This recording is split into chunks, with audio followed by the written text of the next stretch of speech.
A form is used to collect user input, like the ones you've been seeing on the contact us pages of some websites. Okay, so the HTML form is defined using a form tag. I will show you the basic structure and how you are supposed to go about it.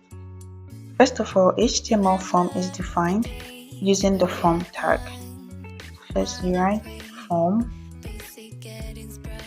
which is the form tag. Okay. Inside this tag, you will include various form elements like label, input, and other useful form elements as well. This action that you are seeing here,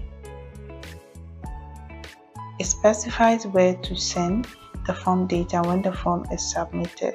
You also have one called method.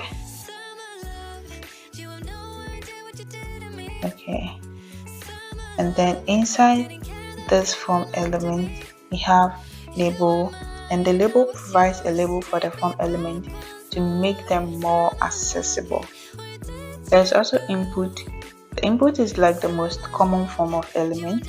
Inside this input element there is a type attribute that defines the kind of input that you want to accept, whether text, email, password, radio, checkbox, or submit. We submit, use a button. Let's get started by creating a simple form. So I'll just go ahead and take out this. Mostly you wouldn't need this method for now. You can go ahead and just use this action to specify where you want the form to be submitted. Okay. The method here is used to specify the HTML method, whether get or post.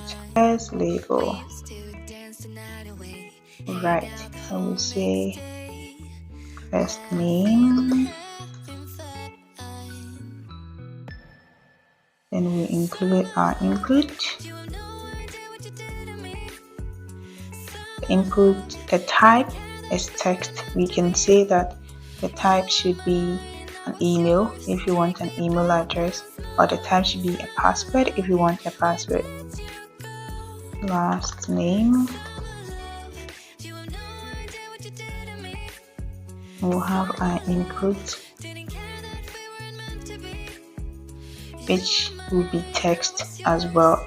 You can use CSS to style your form in a very nice way. Okay,